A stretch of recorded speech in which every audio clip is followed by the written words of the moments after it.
I watched my daughter pick up the velvet box, open it in front of her friends, and without hesitation, drop it straight into the trash can.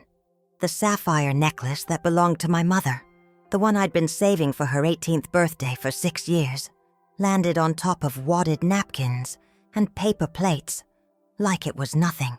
"Seriously, Mom?" Her voice cut through the chatter on our patio. Everyone stopped talking.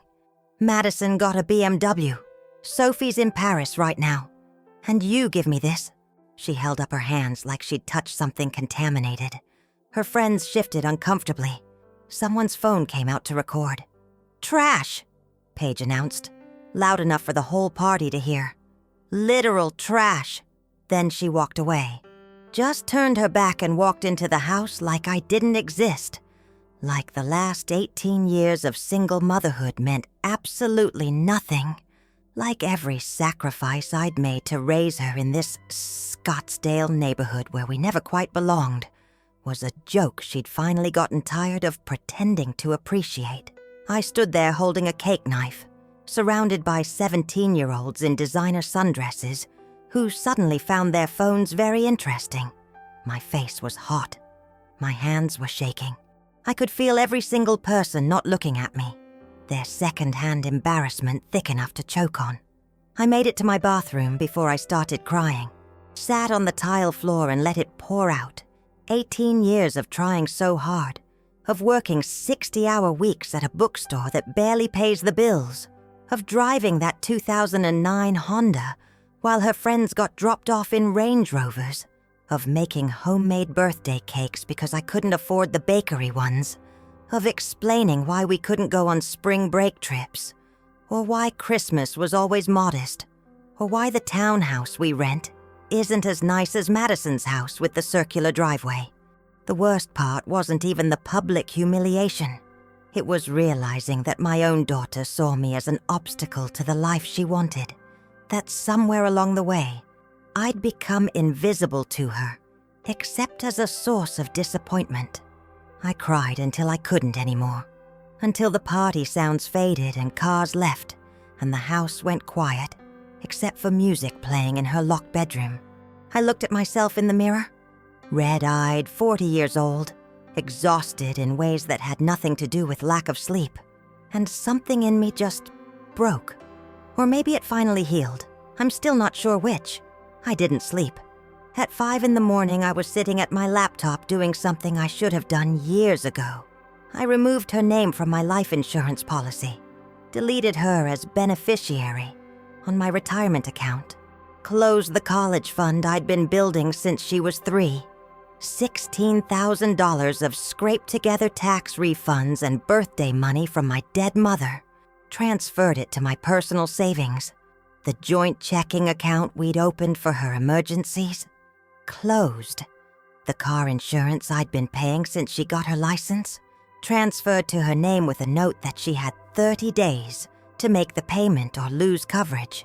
Her line on the family phone plan, split off into an individual account she'd have to fund herself.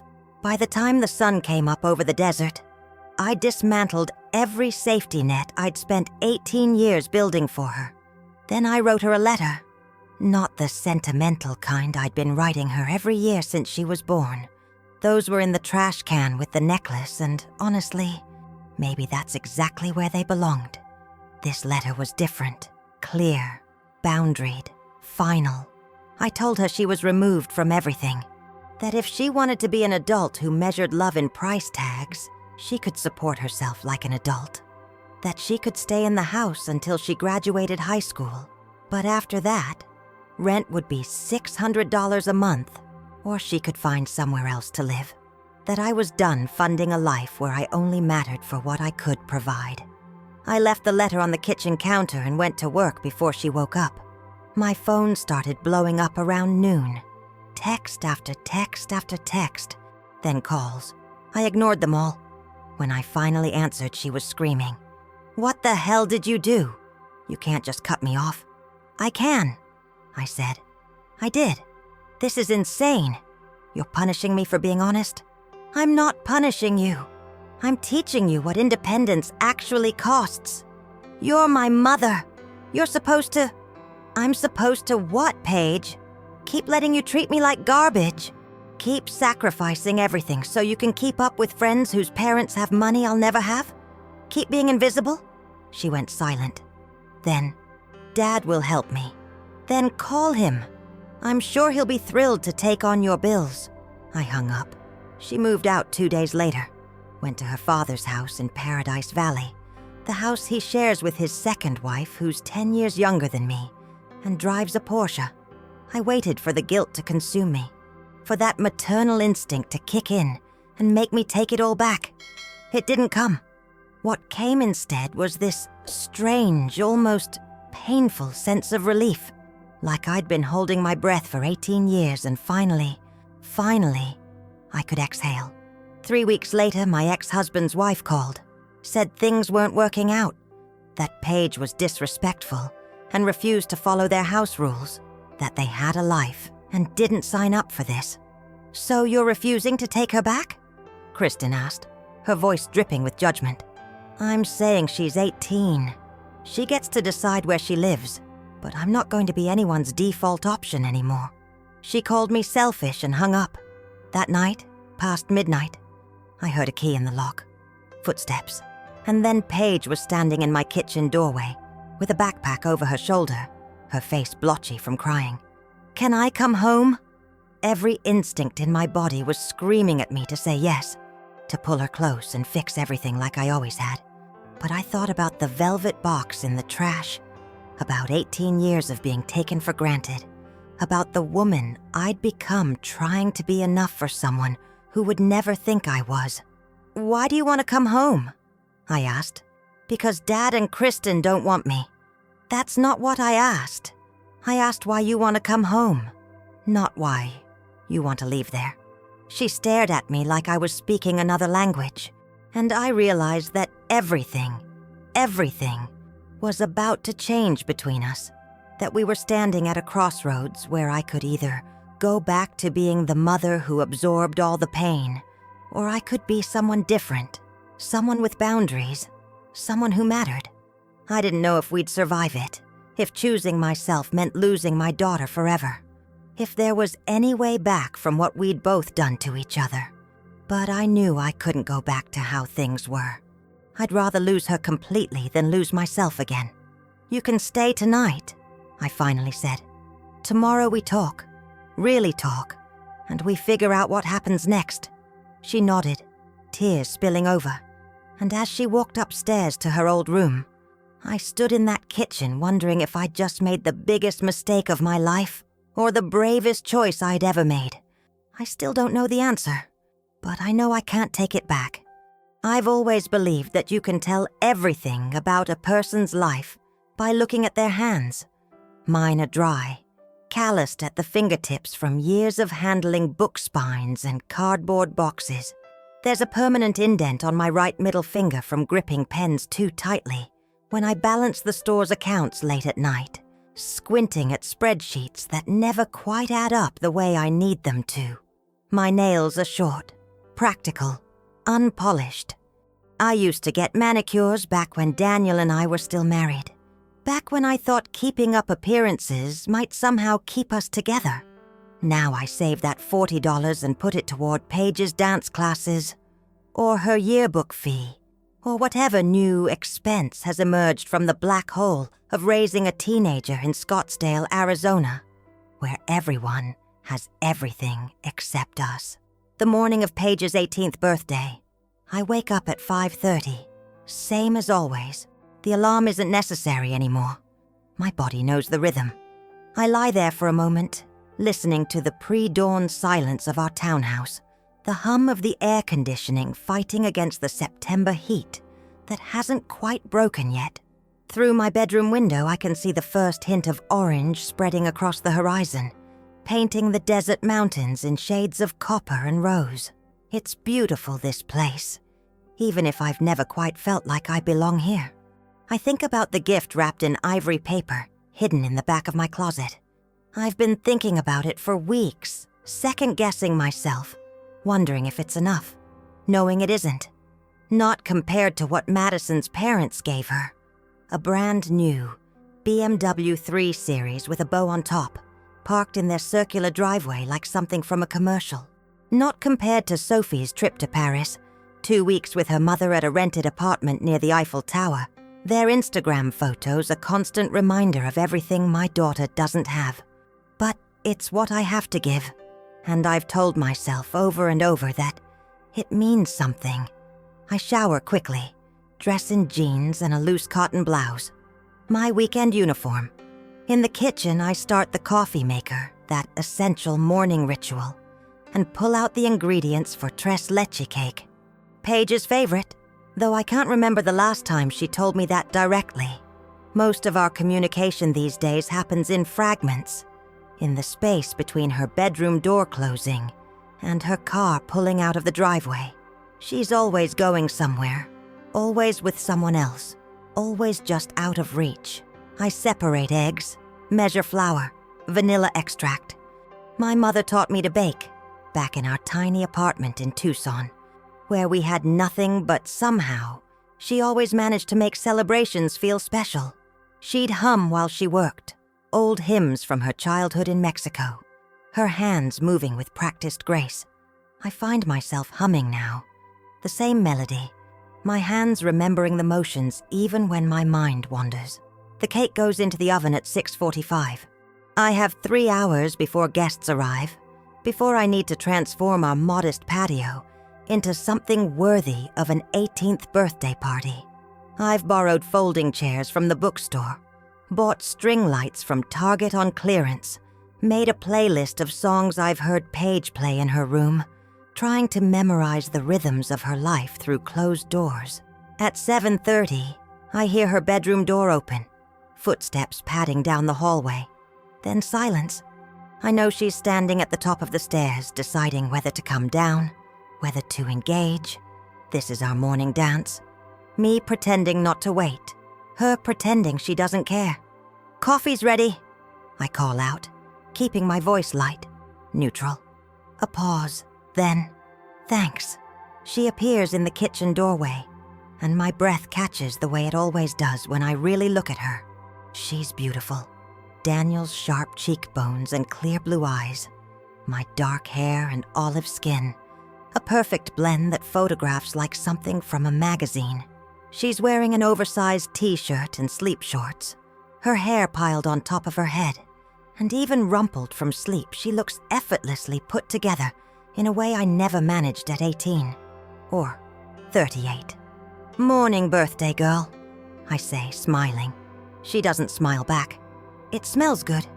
Tres leches. Should be ready by 10. "Cool."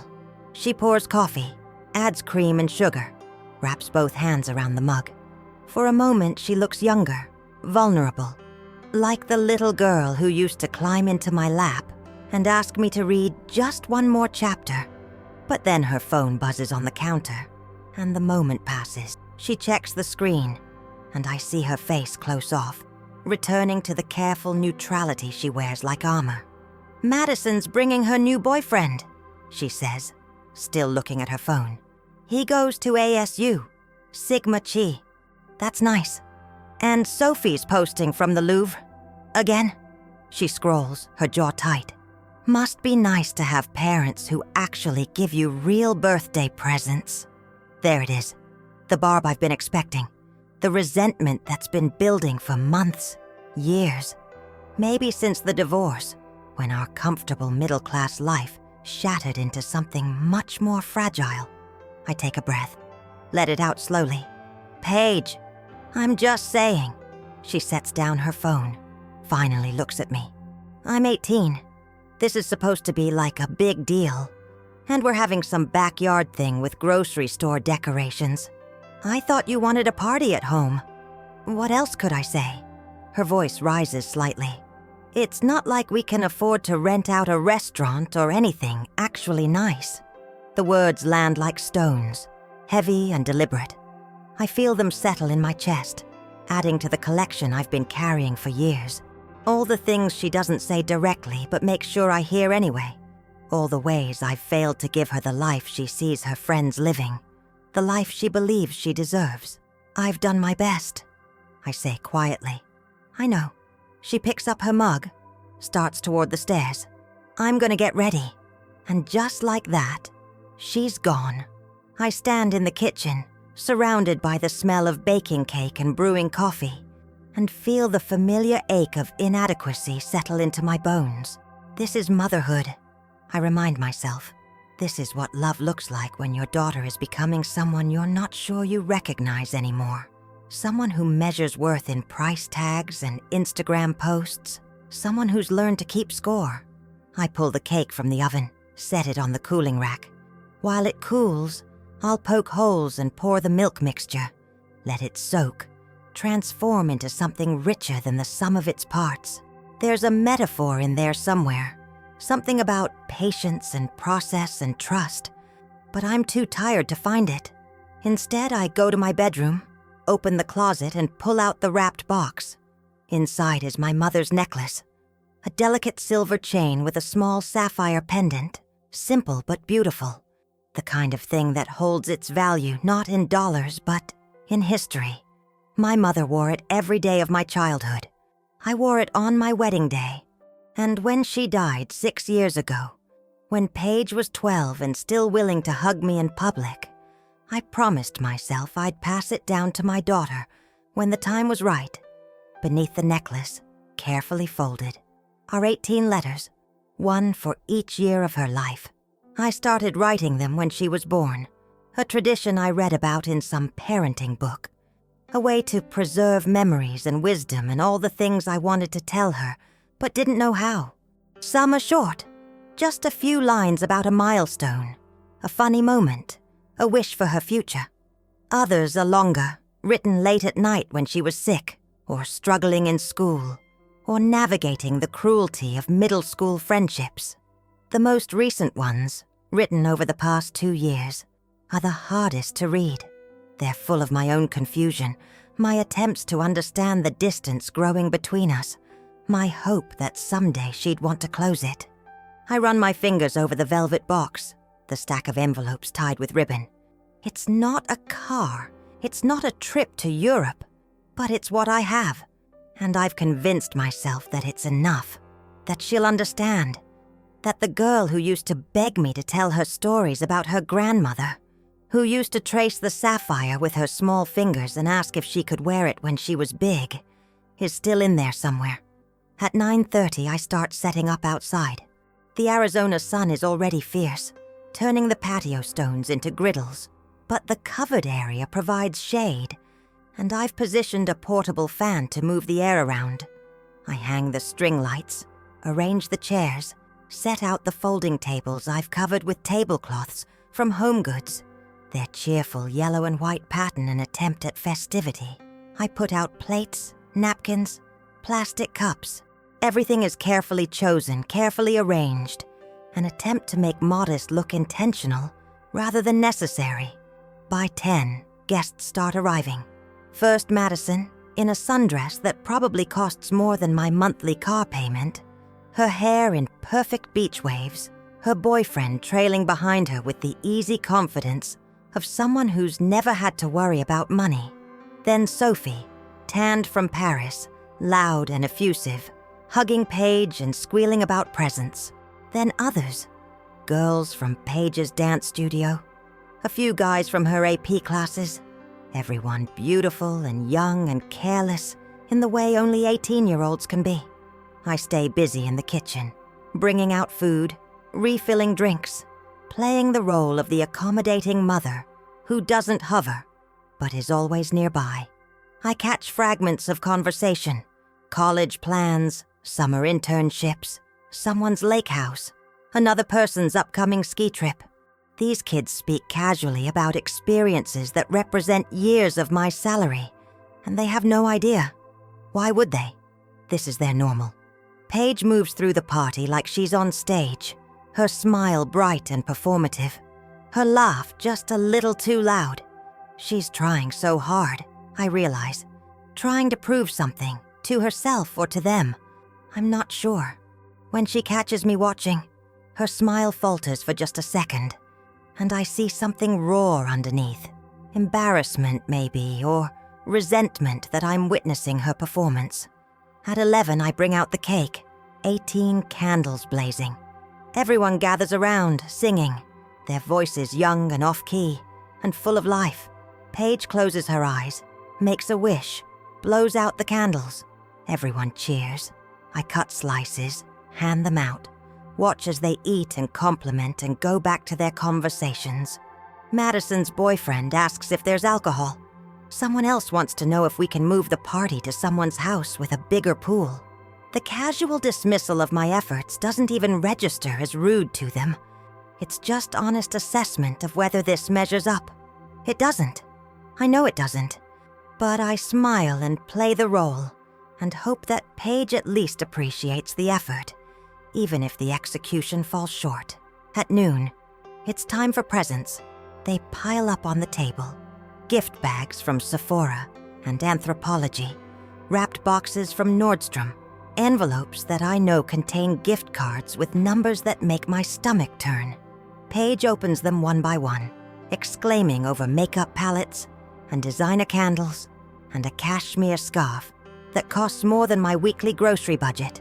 She poses for photos, hugs her friends, posts immediate thank yous to her Instagram story, and then she picks up my gift. I've saved it for last, placed it slightly apart from the others. The ivory paper catches the light. The silver ribbon I tied this morning still perfect. She looks at it, then at me, and for just a second I see something soft in her expression. Recognition, maybe. A memory of all the birthdays before this one, when my gifts were received with genuine joy. "This one's from my mom," she announces, and something in her tone makes my chest tighten. She pulls the ribbon, tears the paper, opens the velvet box, lifts the necklace, the sapphire catching the sunlight, throwing tiny prisms across her hand. The patio goes quiet. She stares at it, her face completely blank. Then she looks at me, and I see the exact moment she makes a decision about what this means, about what I've given her, about whether it's enough. It's not. "Seriously, Mom?" Her voice is loud enough that everyone stops talking. "Madison got a BMW. Sophie's been in Paris for 2 weeks. And you give me..." She holds up the necklace like it's contaminated, like it's an insult wrapped in silver. "This?" I can't breathe, can't move. The world has narrowed to her face, to the cruelty in her eyes, to the laughter she forces out, even though nothing about this is funny. "Trash," she says, looking at her friends, performing for them now. Literal trash. And then she does it. She drops the box, necklace, letters, everything, into the garbage can by the grill. The metal lid clangs. Someone gasps.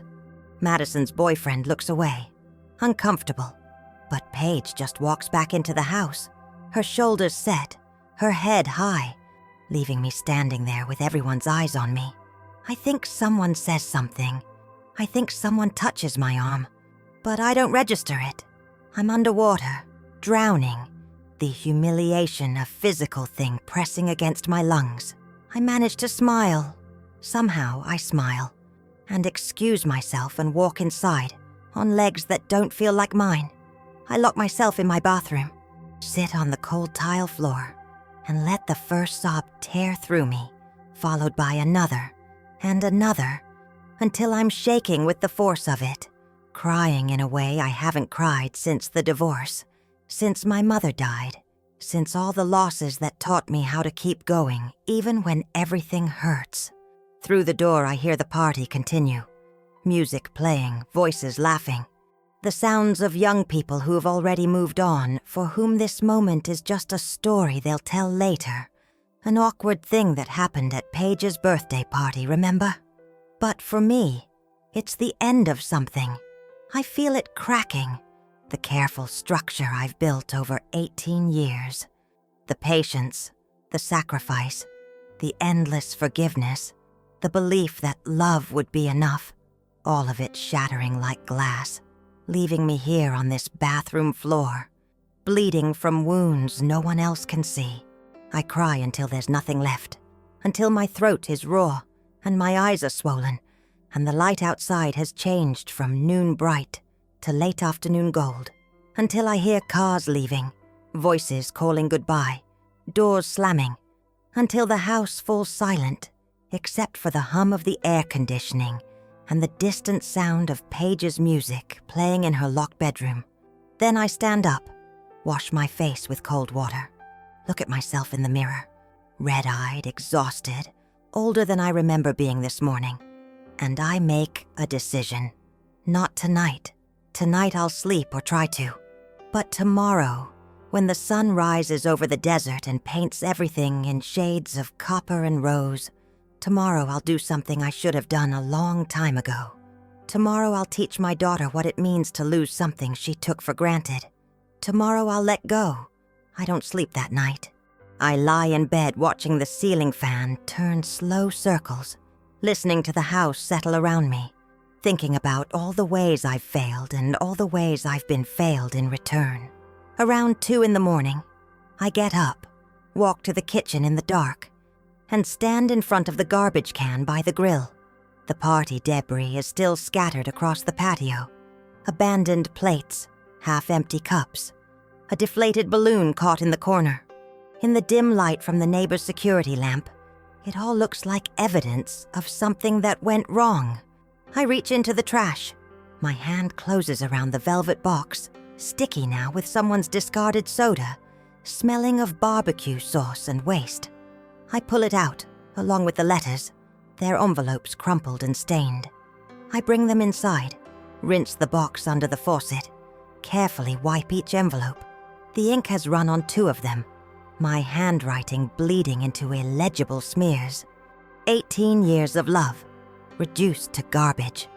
I sit at the kitchen table and open my laptop.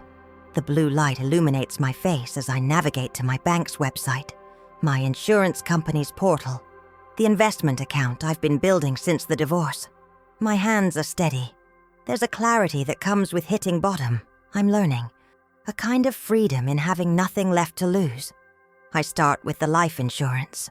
$200,000. Not much, but enough to cover funeral costs and leave something for Paige to start her adult life. I'd added her as beneficiary when she was born, updated it after the divorce, when Daniel proved himself unreliable with anything that mattered. Now I remove her name, leave the beneficiary line blank. I'll figure out a charity later, something that helps people who actually need it. Next, the retirement account. $43,000, built from 15 years of automatic deductions. 5% of every paycheck, even when I couldn't afford it. Daniel thought I was foolish, saving for a future we might not live to see. But I'd watched my mother work until she was 70, had seen the fear in her eyes when she got sick, and realized she had nothing to fall back on. I'd promised myself I'd be different. The account has Paige listed as the transfer on death beneficiary. I'd delete her name, save the changes. The college fund is harder. $16,000 scraped together from tax refunds and birthday money from my mother and the occasional bonus from the bookstore. I'd started it when Paige was 3, back when I still believed in planning for futures, in building bridges to dreams. Every deposit felt like an act of faith, a promise that she'd have opportunities I never had. Now I close the account, transfer the money to my personal savings. It'll cover 6 months of rent, maybe more if I'm careful. By the time the sun starts to rise, I've dismantled every financial safety net I'd built for her. The joint checking account, closed. Her name on my Costco membership, removed. The car insurance I've been paying since she got her license, transferred to her name, with a note that she'll need to make the payment by the end of the month or lose coverage. The family phone plan, split. Her number moved to an individual line she'll have to pay for herself. I'm not doing this out of anger. That's what surprises me most. I'm not screaming or crying or trying to hurt her the way she hurt me. I'm just done.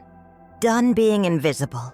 Done sacrificing everything for someone who sees me as an obstacle to the life she thinks she deserves. Done teaching her that love means accepting abuse. That being a mother means being a doormat. At 6 in the morning, I write a letter. Not like the 18 letters she threw away. Those were full of sentiment, of hope, of the soft edges mothers wrap around hard truths. This one is different, clear, factual, bounded, page effective immediately. I am making the following changes.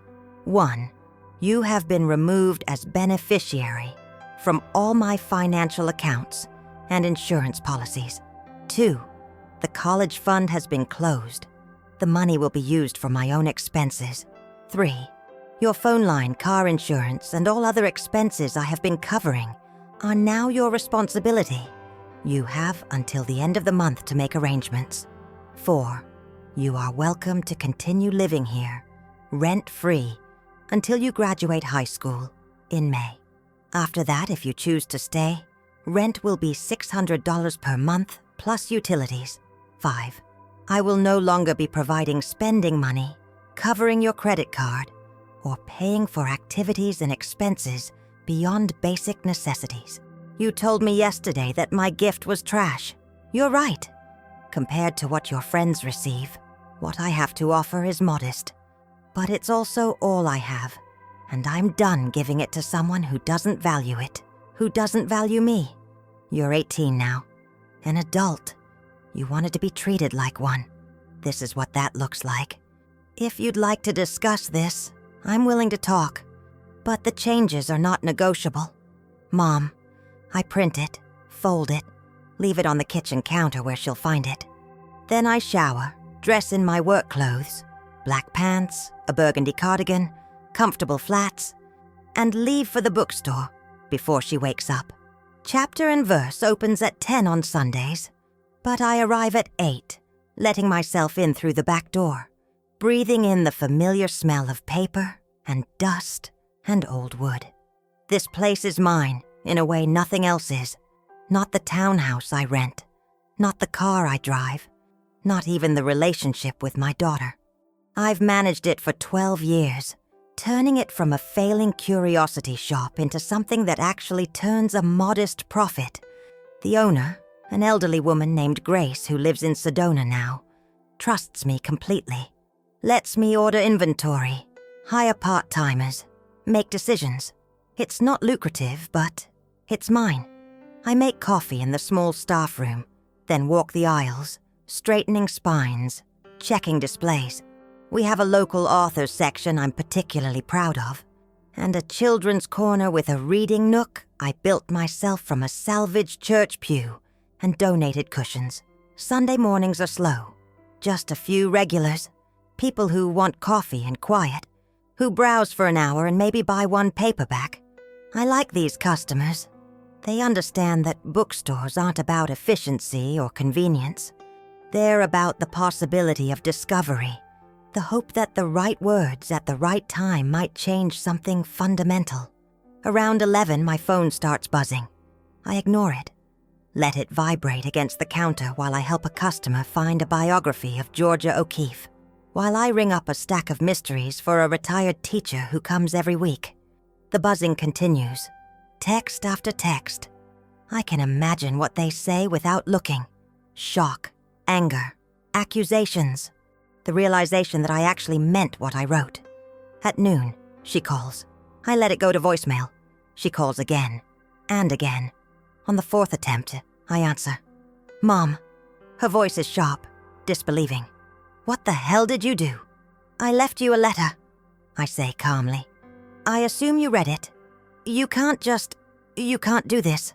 I can. I did. This is insane. You're punishing me for what, being honest? For not pretending your cheap necklace was some amazing gift? The words land, but differently than they would have yesterday. Yesterday, they would have pierced me, left me bleeding. Today, they bounce off something harder, something I've built overnight from exhaustion and clarity, and the absolute certainty that I'm done apologizing for not being enough. I'm not punishing you, I tell her. I'm teaching you what independence actually looks like. By taking away everything, by cutting me off. You're 18. You wanted to be an adult. Adults pay their own bills. You're my mother. You're supposed to... I'm supposed to what, Paige? Keep letting you treat me like an ATM. Keep sacrificing everything so you can keep up with friends whose parents have money I'll never have? Keep being invisible while you throw my love in the trash. Silence. Then, I didn't mean... Yes, you did. My voice is steady, certain. You meant every word. And that's fine. You're entitled to your feelings, to your disappointment. But I'm also entitled to mine. And I'm done funding a life where I don't matter except for what I can provide. Dad will help me, she says. And I can hear the tears now, the fear underneath the anger. Then call him. I'm sure he'll be happy to take on your phone bill, your insurance, your expenses. That's between you and him. I can't believe you're doing this. I can't believe it took me 18 years. I hang up. My hands are shaking now, adrenaline flooding through me. But underneath it is something else, something that feels almost like relief, like I've been holding my breath for years and finally, I'm allowed to exhale. The next 3 weeks are brutal.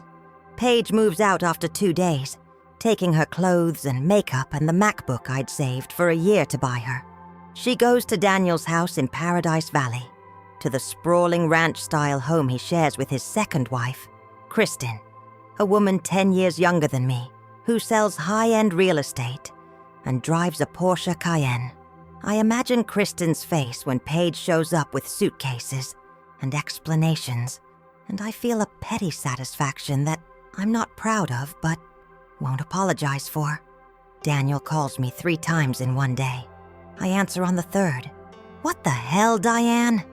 He sounds exasperated, put upon.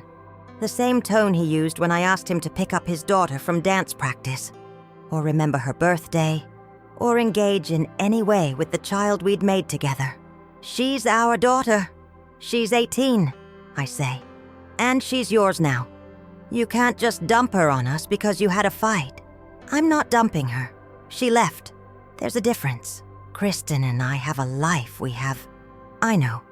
I've seen the Instagram posts, the wine tastings, the golf trips, the renovated kitchen. I'm sure finding space for your daughter will be an inconvenience, but you'll manage. This isn't fair to Paige. Fair. The word tastes bitter. You left us 8 years ago for someone with a trust fund and no stretch marks. You pay the court-ordered minimum in child support and show up for holidays when it's convenient. You've missed recitals, parent-teacher conferences, doctor's appointments. You missed her actually growing up. But now you want to lecture me about fair? That's not... I'm done, Daniel. With both of you. If she needs something, call someone else. I hang up before he can respond, before I can hear whatever justification he's prepared, whatever way he's convinced himself that he's the victim in this story. At work, I throw myself into inventory, into planning the fall events calendar, into anything that keeps my mind occupied. Grace calls from Sedona, worried because she's heard I've been working 12-hour days, sleeping in the back office some nights. I tell her I'm fine, and she doesn't believe me, but she trusts me enough to let me grieve in my own way. Because that's what this is, I'm realizing. Grief. Not for what I've lost. I lost that a long time ago. The daughter who loved me unconditionally, who thought I hung the moon. But for what I'll never have, the reconciliation I'd always imagined, where she'd grow up and understand, where we'd become friends, where she'd thank me for the sacrifices and tell me she knew all along. That version of the future is gone, and in its place is just uncertainty. The possibility that I've made the right choice, the possibility that I've made a terrible mistake. At night, I look at the letters, the ones I salvaged from the trash. I read them again, these messages to a daughter who never wanted them, and I let myself feel the full weight of that rejection. The 4th grade letter where I told her how proud I was when she stood up to a bully. The middle school letter about navigating friendship drama. The high school letters, increasingly desperate, trying to reach someone who was already gone. I go to Mass on Sunday mornings now, something I haven't done regularly since my mother died. I sit in the back of St. Maria Goretti, a small parish church on the east side, and let the ritual wash over me. I'm not looking for answers exactly. I'm not even sure what I believe anymore. But there's something about the space, about the light through stained glass, about the collective act of kneeling and rising, that makes me feel less alone. Father Miguel recognizes me after the third week, approaches me outside. "Diane," he says. He's in his 70s, a small man with kind eyes. "It's good to see you. Father, are you well?" I almost laugh. Not really. "Would you like to talk?" We sit on a bench in the church garden, under a mesquite tree that's been there longer than the building. I tell him everything. The birthday party, the letter, the consequences, my fear that I've been cruel, that I've failed as a mother, that somewhere in my anger I've lost sight of grace. He listens without interrupting, his hands folded in his lap. When I finish, he's quiet for a long moment. "Do you know the parable of the prodigal son?" he finally asks. "Of course. Everyone focuses on the son who leaves, who wastes his inheritance, who returns repentant. But I've always been interested in the father. He gives his son the money, knowing it will be wasted. He watches him leave. He doesn't chase him, doesn't try to prevent the pain that's coming. He lets him go, and then welcomes him back," I say, "with open arms, with celebration. That's the point, isn't it? Forgiveness? That's part of it. But the other part is the letting go. The father had to release his son to his own choices, his own consequences. Love doesn't mean protecting people from reality. Sometimes it means stepping back so they can learn who they are without you. What if she doesn't come back? Then you'll grieve, and you'll keep living, and you'll trust that you planted seeds that might bloom in ways you'll never see." He looks at me carefully. "You set a boundary. That's not the same as closing a door. It feels like the same thing. It isn't. A boundary says, 'I love you enough to let you choose.' A closed door says, 'You're no longer welcome.' Do you understand the difference? I think about the letter, the changes I made, the hardness I felt in my chest since that night. I'm not sure. Then pray on it, and trust that even when we can't see the path forward, we're being guided. I want to believe him. I want to think that there's purpose in this pain, that something good will grow from this scorched earth. But mostly, I just feel tired, hollowed out, like I've lost something irreplaceable, and I'm supposed to call it growth.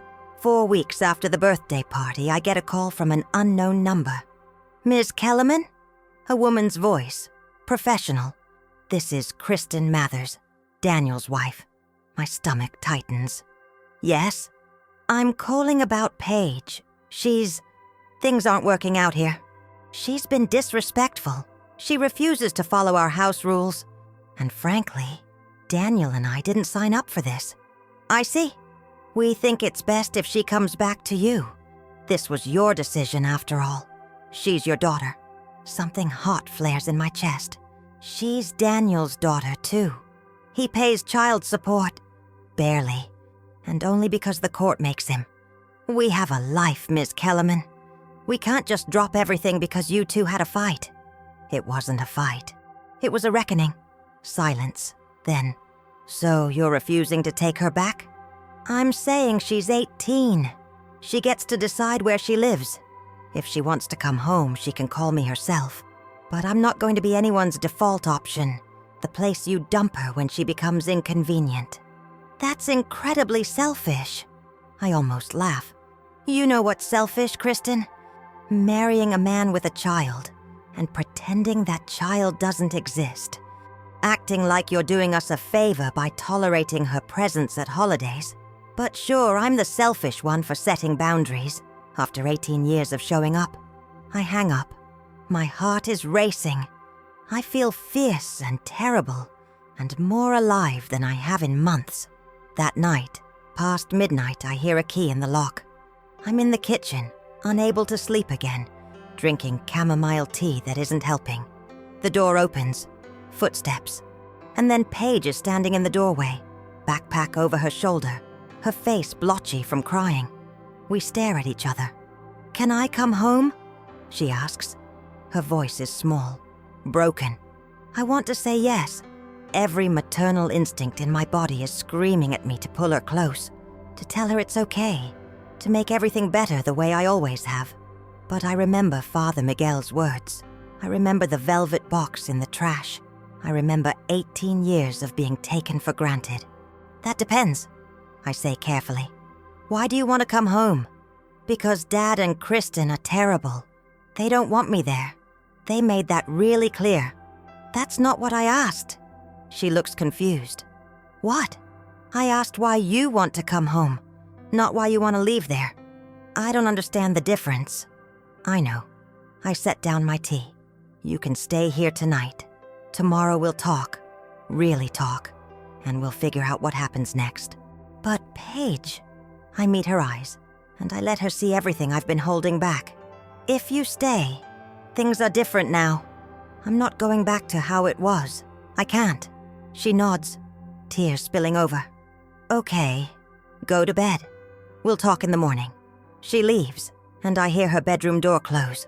And I sit in the kitchen, in the dark, wondering if I've just made the biggest mistake of my life or the bravest choice I've ever made. Either way, there's no going back. Morning comes too soon, and not soon enough. I wake up on the couch, my neck stiff from falling asleep at an awkward angle. The empty teacup still on the coffee table beside me. For a moment, I forget that Paige is here, that she came home in the middle of the night looking like something broken. Then I hear water while running upstairs, the pipes groaning the way they always do when she takes a shower, and reality settles back over me like a weight. I make coffee, toast bread, set out butter and jam, the strawberry preserves I made last summer when I was still pretending that domestic rituals could bridge the gap between us. The kitchen fills with morning light, that particular quality of Arizona sunshine that makes everything look both beautiful and merciless at the same time. Paige comes down at 8:30, wearing sweatpants and one of my old college t-shirts that she must have left behind when she moved out. Her hair is wet, combed back from her face, and without makeup she looks younger, vulnerable, like the child she was before everything got complicated. "Coffee?" I ask. "Please." I pour her a cup, watch her add cream and sugar with hands that aren't quite steady. We sit across from each other at the small kitchen table, the same table where we've shared thousands of meals, where I've helped with homework and listened to friendship drama, and tried to stay connected to someone who was always slipping away. "So," I say, "tell me what happened at your father's house." She wraps both hands around her mug, stares into it like it might contain answers. "Kristen hates me. She's always hated me, but at least before I wasn't there all the time. Now," she shrugs, "she has all these rules. No shoes in the house, no eating in the living room. Everything has to be put back exactly where it was. And Dad just goes along with whatever she says. That must have been hard. It's like I'm a guest. No, worse than a guest. I'm an inconvenience they're tolerating." She looks up at me. "She told Dad I was a bad influence on their life, that I'm draining their energy. I heard them arguing about it. I feel a flash of anger at Daniel, at Kristen, at the whole situation. But I push it down. This conversation isn't about them. It's about us." "Is that why you came back?" I ask. "Because they didn't want you?" "Partly." She sets down her mug, and I see her struggling with something. "But also because I missed home. I missed my room, my stuff. I missed..." She stops, her throat working. "You missed what?" "I don't know. Just being somewhere I belonged." The words hang between us. I want to reach across the table, take her hand, tell her she always belonged here. But that's not quite true, is it? She belonged when it was convenient, when I was useful, when I could provide what she needed without asking for anything in return. "Paige," I say carefully, "do you remember what I said in my letter about things being different if you came back?" "Yeah, I meant it. I can't go back to how things were. I know. I don't think you do. I take a breath, trying to find the right words. For 18 years, I've given you everything I have. Time, money, energy, love. And for most of those years, that felt good. Natural. What mothers do. But somewhere along the way, you started taking it for granted. Started measuring my worth by what I could give you compared to what other people's parents could give them. And I let it happen. I let you treat me like I was invisible, like I only mattered when I was useful. Her face flushes. Mom, let me finish. My voice is gentle but firm. The birthday party was just the final thing. It wasn't one bad moment. It was years of small cruelties, of dismissals, of making me feel like I was never enough. And I've realized that I taught you to do that by always putting your needs first, by never asking you to consider mine, by letting you believe that love is supposed to be one-directional. Tears are sliding down her cheeks now. I didn't mean to. I know. But intention doesn't erase impact. I reach across the table not to take her hand, but to place mine near hers. An offering, not a demand. If you want to stay here, we need new rules, new ways of being with each other.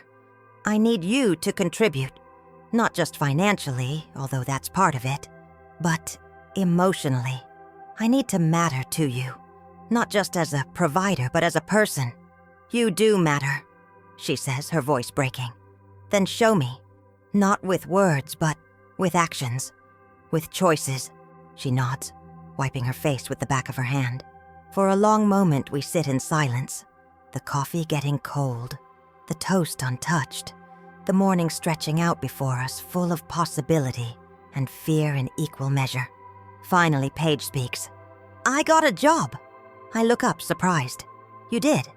At the coffee shop near Dad's house. Copper Star. I've been working there for 2 weeks. She pulls out her phone, shows me a photo of herself in a green apron, standing behind an espresso machine. It's just minimum wage, but with tips it's okay. And they said they might be able to give me more hours. Something loosens in my chest. That's good, honey. That's really good. I thought you'd be happy about it, but Dad and Kristen were pissed. Said it was beneath me.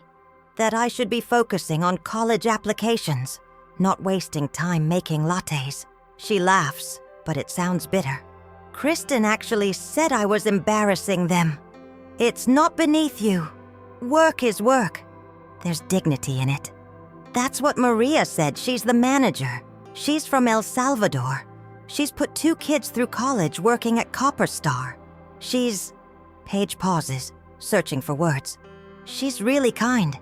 She actually listens when I talk.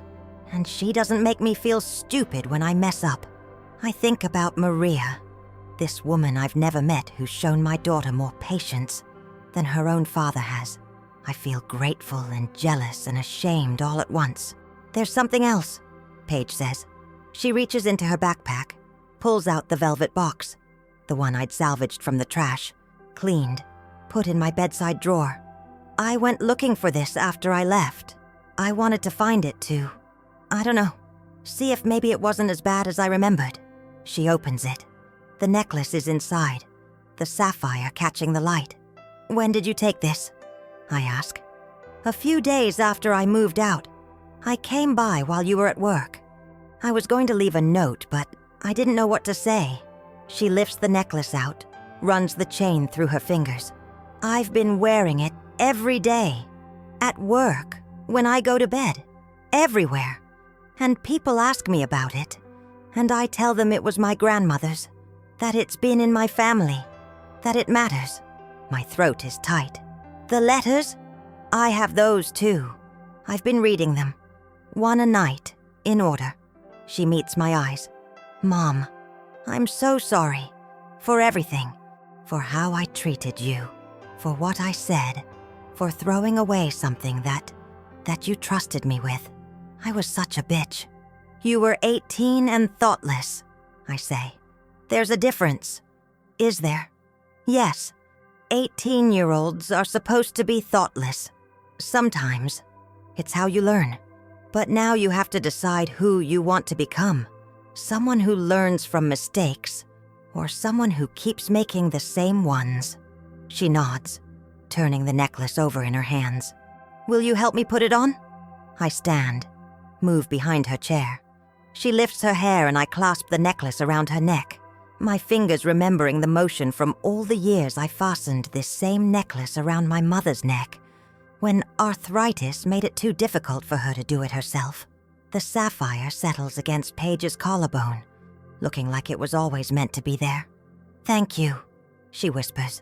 We stand there for a moment, my hands on her shoulders, her hand touching the pendant. It's not forgiveness. Not yet. Not entirely. But it's a beginning. The first careful step towards something that might, eventually, become whole again. The next weeks unfold slowly, carefully, like a bone healing after a break. Paige stays in her old room, but the dynamics are different now. She pays $300 a month in rent, less than I'd originally stated, but a contribution. She buys her own toiletries, her own gas, covers her phone bill. The first time she hands me cash for rent, I see how hard it is for her, how much it costs her pride. But I take it, fold it, put it in an envelope marked with her name. I'm saving it, planning to give it back to her eventually. But she doesn't need to know that yet. She keeps her job at Copper Star.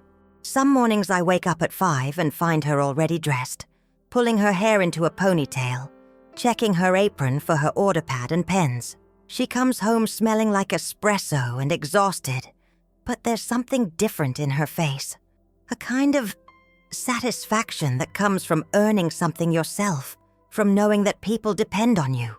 One evening she brings home coffee for both of us, an oat milk latte for me, made exactly how I like it. And I realize she's been paying attention all along. She just never thought it mattered before. Maria wants to meet you, she says one Saturday. She says any mom who raised a daughter this stubborn must be pretty impressive. I don't know if stubborn is a compliment. It is the way she means it. Paige smiles, and it reaches her eyes for the first time in months. She's been talking to me about community college, about taking classes while I work. Says that's what her daughter did. What do you think about that? I think I don't know what I want yet. And maybe that's okay. Maybe I don't have to have everything figured out right now. No, I agree, you don't. At work, I tell Grace about everything. She listens from her house in Sedona, her voice coming through the phone warm and knowing. You did the right thing, she says. Did I? Sometimes I'm still not sure. That's how you know you did. The easy choices don't make us question ourselves. She sends me a package a week later, a devotional book about mothers and daughters, a card with a quote from Julian of Norwich. All shall be well, and all shall be well, and all manner of thing shall be well. I put the card on my bathroom mirror, read it every morning. Try to believe it. Father Miguel continues to check on me after Sunday Mass. We've fallen into an easy pattern. Coffee in the parish hall, quiet conversations about faith and doubt, and the messy work of forgiveness. He tells me about his own sister, estranged for 20 years over a family disagreement. Neither of them can quite remember the origin of. Pride is the loneliest sin, he says. It builds walls between us and tells us we're protecting ourselves, but we're just isolating ourselves from grace. How do you forgive someone who's hurt you? I ask. The same way you'd want to be forgiven, imperfectly, over and over again, with the understanding that forgiveness isn't saying, what you did was okay. It's saying, I'm not going to let what you did define us forever. I think about this constantly, about the difference between forgiving and forgetting, between boundaries and grudges, between protecting yourself and closing yourself off. It's harder than I expected, this work of staying open while also staying safe. One afternoon in late October, Paige asks if I want to go thrifting with her. It's the first time she's voluntarily wanted to spend time with me in over a year. and I say yes before I can overthink it. We drive to a Goodwill on the west side, spend 2 hours picking through racks of clothes, trying on ridiculous outfits and laughing at ourselves in the fluorescent lit mirrors. She finds a vintage denim jacket that fits perfectly. "How much do I have left in my budget?" she asks, checking the tag. "Your budget?" "Yeah, I've been tracking my spending. Maria taught me. I put aside money for rent and bills first, then divide up what's left for food, gas, and fun stuff. I feel a surge of pride so intense it almost hurts. The jacket is $12. Can you swing it?" She checks her phone, does the math. "Yeah, but then I'll need to bring lunch from home next week instead of buying it." "That's good thinking." She buys the jacket, wears it out of the store. On the drive home, she's quiet for a while, then says, "Mom, can I ask you something?" "Of course." "Did you hate me after the party?" I consider lying, softening it, but we've moved past that. "No, but I stopped liking you very much, and that scared me more than hate would have." "Why?" "Because hate is passionate. It means you still care enough to feel strongly. But when you stop liking someone, when you just feel tired of them, that's when you know something fundamental has broken." She's silent, absorbing this. Then, "Do you like me now?" I glance over at her. In her thrifted jacket, wearing her grandmother's necklace, her face open in a way it hasn't been in years. "I'm getting there," I say honestly. "Are you?" "Am I what? Liking yourself?" She thinks about this. "More than I did. Maria says that's the whole point. That you can't really love anyone else until you figure out how to love yourself without needing their approval. Maria sounds like a wise woman. She is. You'd like her." "I'm sure I would." The following week, Paige brings Maria to the bookstore. She's in her 50s, short and solid, with graying hair and a smile that transforms her whole face. She walks through the aisles like someone in a cathedral, touching spines reverently, exclaiming over titles. "Your daughter tells me you built this place into something special," she says. "I just gave it attention," I say. Sometimes that's all things need. Sometimes that's everything things need. She looks at me knowingly, and I understand that we're not just talking about the bookstore. Paige shows her the children's corner, the local author section, the reading nook I'm proud of. She talks about the store like it matters, like it's something worth celebrating. And I realize she's seeing it through new eyes, not comparing it to what other people have, but appreciating it for what it is. Before they leave, Maria pulls me aside. "Thank you," she says quietly. "For what?" "For loving her enough to let her struggle. Most parents can't do that. They rescue and rescue until their children never learn to swim. After they leave, I sit in the back office and cry, not from sadness, but from relief, from the overwhelming gratitude that someone sees what I'm trying to do, understands how hard it is, acknowledges that love sometimes looks like letting go. "Thanksgiving approaches," Daniel calls, asks if Paige will be joining them. "That's up to her," I say. He's quiet for a moment. Kristen thinks it would be better if she doesn't come. The holidays are stressful enough without your daughter. Don't twist my words, Diane. I'm not twisting anything. I'm just stating what you're saying clearly. We're going to Kristen's parents' place in La Jolla. It's not really appropriate for Paige to come. Because it's family only? You know what I mean. Yeah, Daniel. I do. I hang up. When I tell Paige I expect anger, instead she just shrugs. I didn't want to go anyway. Maria invited me to her house. Her whole family gets together, like 30 people. She said I could bring you if you want. My heart twists. You want me to come? Yeah. If you want to. If you don't have other plans. I think about the Thanksgivings of my childhood. My mother's tiny apartment packed with neighbors and friends. Everyone bringing what they could. The table groaning under mismatched dishes. I think about the Thanksgivings after the divorce. Just Paige and me. trying to make it feel festive with a grocery store turkey and too many sides. "I'd love to come," I say. Thanksgiving Day is warm and clear, the kind of Arizona weather that makes you understand why people move here. Maria's house is small but filled with life. Music and laughter and children running through rooms. Multiple generations speaking Spanish and English and something in between. The dining table stretches from the dining room into the living room, covered with tamales and turkey, and 3 kinds of rice and sweet potatoes and pies. Paige moves through the space like she belongs there, hugging Maria's grandchildren, helping in the kitchen, translating for Maria's mother, who speaks only Spanish. I watch her, this girl I raised, and see glimpses of someone I'm just starting to know. Someone kind, capable, present. During dinner, Maria's oldest daughter says, "Grace." She thanks God for family, for abundance, for the opportunity to be together. She asks for blessings on those who couldn't be there, and for healing where there's been brokenness. I feel Paige's hand slip into mine under the table, and I squeeze it, feeling the weight of the necklace I know she's wearing under her shirt. Later, helping with dishes, Maria tells me about her own daughter's teenage years. "She hated me," she says matter-of-factly. "Told me I was ruining her life, that she wished she'd been born to different parents. Said terrible things. What changed? She had her own daughter. Realized how hard it is, how much you sacrifice, how invisible mothers become. She dries a plate, stacks it carefully. But also, I stopped trying to make her love me. I just loved her and let her figure out the rest. That's what everyone keeps telling me. But it's so hard. Of course it's hard. Easy love isn't real love. Real love costs something."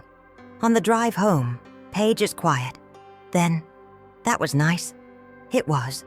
Maria's family is so, I don't know, real. Like, they're not trying to be perfect. They just are. That's the best kind of family. Yeah. She looks out the window at the passing lights. "Mom, I'm sorry we never had that. The big family. All the cousins and grandparents and stuff. We had what we had, and we're still here. That counts for something." "Does it count that I want to do better? That I'm trying?" I reach over, squeeze her knee. "That counts for everything." December arrives with unseasonably cold weather, frost warnings, and everyone in Scottsdale acting like it's the Arctic. I decorate the bookstore for Christmas. Modest, tasteful, a small tree in the corner with white lights. Paige shows up one Saturday with homemade ornaments she's crafted from book pages. Little folded stars and snowflakes. "For the store," she says, shy about it. "If you want them."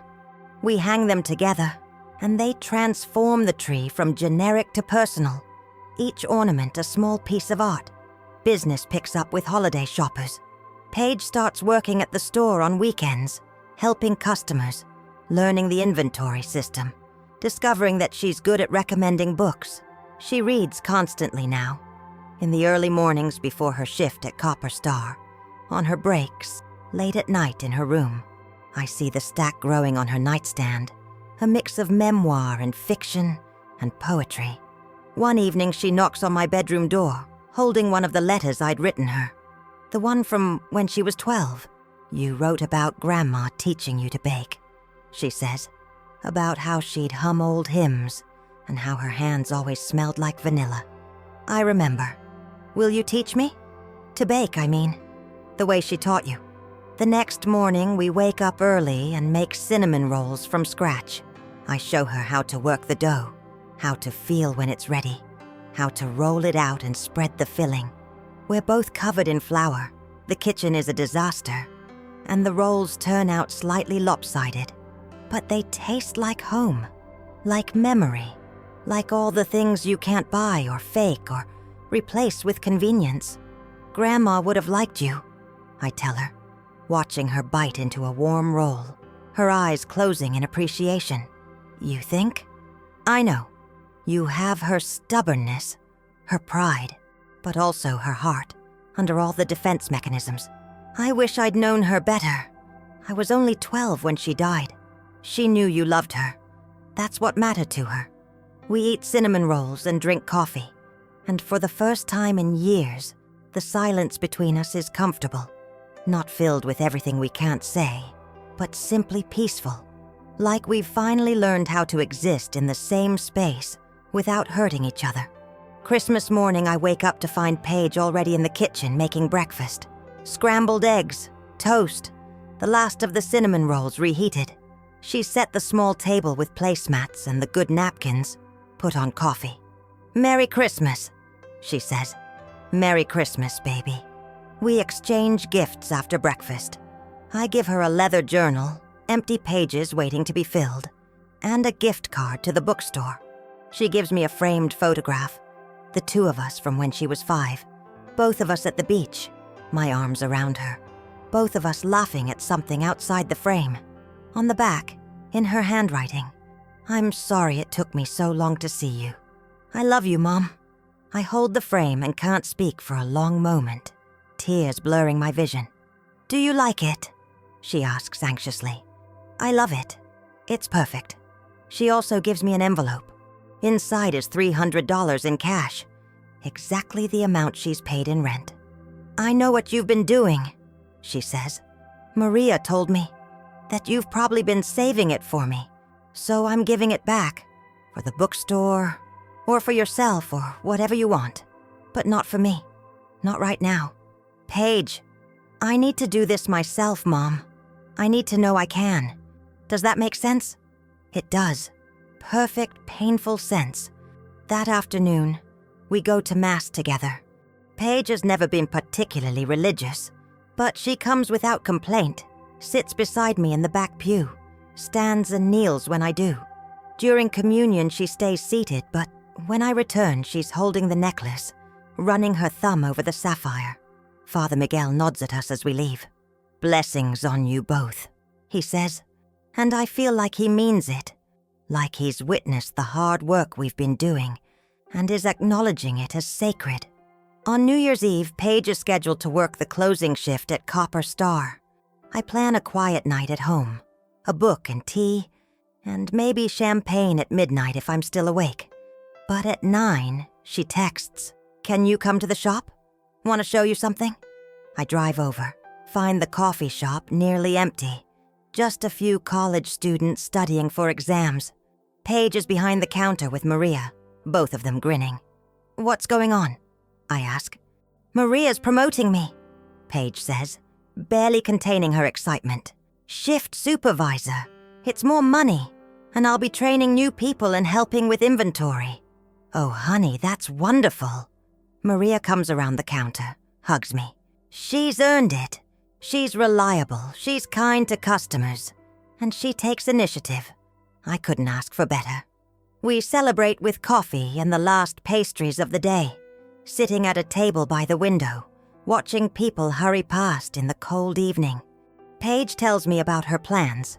She's enrolling at the community college for spring semester, just 2 classes to start, psychology and English. She's thinking about, maybe eventually, studying social work. "I want to help people," she says. "People like Maria, who work so hard and deserve support. Or kids whose parents are going through divorces. I don't know exactly what yet, but something that matters.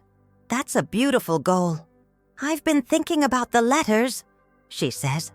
"The ones you wrote, about how you talked about Grandma working until she was 70, about how you promised yourself you'd do better. And I want that too, to do better than how I was." "You're already doing it." "Am I? Every day. At midnight, we're still there, the 3 of us. The coffee shop is closed, but we stay inside, warm and safe, watching fireworks through the window. Someone down the street is setting them off, illegal in the city, but beautiful anyway. Bursts of color against the dark sky. "New year, new chances," Maria says, raising her coffee cup. We toast with coffee and the leftover champagne Maria produces from the back office. And I think about everything that's broken and healed, about the scorched earth that's starting to show tiny green shoots, about the possibility that we might actually be okay. In February, on what would have been my mother's 75th birthday, Paige asks if we can visit her grave. We drive out to the cemetery on the edge of town, bring flowers, white roses, my mother's favorite. The headstone is simple, just her name and dates, and the words, "Beloved Mother and Grandmother." I've been here a dozen times since she died, but never with Paige. She knelt at the funeral, 12 years old, and confused about why I kept crying, but she hasn't been back since. Now she stands there, one hand touching the stone, the other touching her necklace. "I wish I remembered her better," she says. "Tell me what you do remember." She made the best tamales, and she always had gum in her purse, and she'd let me stay up late when I slept over, watching telenovelas, even though I didn't understand Spanish. She loved you so much. I know. I could feel it, you know. Like, I didn't have to earn it or be a certain way. She just loved me. That's how grandmothers are sometimes. They get to be pure love because they're not responsible for the discipline part. Paige is quiet for a long moment. Then, "Is that what I took from you? The ability to just love me without all the other stuff?" "No, but you did make it harder for me to show you the love when all the other stuff was in the way. I'm sorry. I know you are. And I'm sorry too. For the ways I failed you. For the times I let my hurt make me hard. For not being able to give you everything you needed. You gave me everything that mattered. I just couldn't see it." She kneels, traces her grandmother's name on the stone. "I wear her necklace every day, and people ask about it, and I tell them about her, about how she came to this country with nothing, how she worked her whole life, how she taught you to be strong, and how you taught me, even though I was too stupid to realize it. You weren't stupid. You were young. Same thing sometimes. We stay until the sun starts to set, the light turning everything gold and rose. On the drive home, Paige tells me she's been saving money, that she wants to take me on a trip for my 40th birthday in May. Nothing extravagant, just maybe a weekend in Sedona, hiking and looking at art galleries. "You don't have to do that," I say. "I want to. Not to make up for anything, but because I want to. Because I'd like to spend time with you doing something that's not complicated or heavy. Just nice. That sounds really nice. Yeah. My 40th birthday falls on a Saturday in May. Paige picks me up early, her old Civic stuffed with a cooler and backpacks and a playlist she's made for the drive. We head north, watching the landscape change from desert to red rocks, the air cooling as we gain elevation. We spend the weekend hiking Cathedral Rock, browsing galleries, eating at restaurants we'd normally skip because they're too expensive. Paige insists on paying for everything. She's been saving for months, planning this carefully. On Sunday morning, we find a small chapel tucked into the rocks, a place where people come for quiet and reflection. We sit in the back, and though there's no service, no priest, no formal anything, it feels sacred anyway. Paige reaches for my hand. "Thank you," she whispers. "For what?" "For not giving up on me, even when I gave you every reason to." "That's what love is," I tell her. "Staying when it's hard. Believing in people even when they don't believe in themselves." "Is that in one of the letters?" "Probably. I said a lot of things in those letters. I'm keeping them. All of them. Even the ones with running ink. Especially those." We drive home as the sun sets, tired and sunburned and happy in a way that feels hard-won, real. When we pull up to the townhouse, Paige doesn't immediately get out. She sits there, hands on the steering wheel, looking at the place we've both called home. "I think I'm ready to get my own apartment soon," she says. "Nothing big. Just a studio maybe. Close enough that I can still come over for Sunday dinners, but mine." I feel a pang. Loss and pride tangled together. That's a big step. I know. But I think I'm ready. And I think you need your space back. Your real space, not shared space. We'll miss having you around. "We?" She grins. "Okay, I'll miss having you around." "Good. That's what I was hoping. She turns to me. But I'm not going anywhere, Mom. Not really. I'm just growing up, the way you've been trying to teach me to. You're doing a good job of it. Yeah. We hug in the car, cramped and awkward but genuine, and I smell coffee and shampoo and something that's purely her. My daughter. This person I made and raised and almost lost and found again. Different than before, but maybe better. Maybe real. In June, Paige moves into a studio apartment 3 miles away. I help her move the minimal furniture she's accumulated. The thrift store finds and hand-me-downs that she's turned into something that looks like home. She hangs the photograph she gave me for Christmas, the one of us at the beach, on her wall. She puts the letters in a box on her bookshelf. She wears the necklace. The first Sunday after she moves, she comes over for dinner. I make chicken enchiladas, rice, beans, my mother's recipes, handed down, adjusted for American grocery stores and my own shortcuts. Paige brings flowers from the farmer's market, arranges them in a vase on the table. We eat and talk about her classes, about the bookstore, about Maria's grandson who just graduated high school. We laugh about something stupid we saw on TikTok. We make plans to see a movie next week. It's ordinary and unremarkable and absolutely precious. After dinner, we sit on the patio, drinking iced tea, watching the sky turn from blue to purple to dark. The string lights are still up from her birthday party, almost a year ago now, though half of them have burned out. I keep meaning to replace them but haven't gotten around to it. Do you think we're okay now? Paige asks suddenly. Like, really okay. I consider this carefully. I think we're better. I think we're learning. I don't know if people are ever fully okay, or if relationships are ever completely healed. But we're trying, and we're honest, and we show up. That feels like enough. It does, she agrees. It really does. A year ago, I watched my daughter throw my love in the trash. I stood in my kitchen and cried until I couldn't breathe, convinced that I'd lost her forever, that the bridge between us had burned completely. But bridges, I've learned, can be rebuilt. Not the same as they were. The wood is different. The foundation has shifted. The structure has to account for new weight and new weather. But rebuilt nonetheless. Stronger, maybe, for having been tested. Paige reaches over, squeezes my hand. I love you, Mom. I love you too, baby. And in the gathering dark, with the burnt-out lights swaying in the breeze and the sound of distant traffic, and the whole complicated, beautiful mess of our lives stretched out behind and ahead of us, I believe it. Both of us, finally, completely.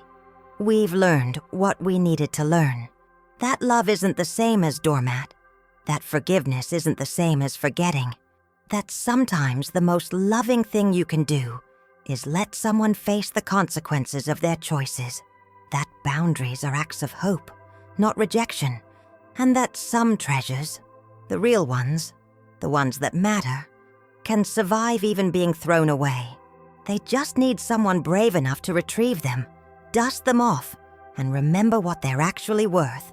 The sapphire catches the last light of day, glinting against Paige's throat like a promise, like a prayer answered, like all the things we couldn't say but kept holding on to anyway, waiting for the moment when we'd both be ready to try again. And here we are, trying, together. That's more than enough. That's everything. My daughter threw away the gift I gave her for her 18th birthday and said, "Trash. My friends got cars and trips. Have some shame." I was in tears, but the next morning, I did something that left her in shock.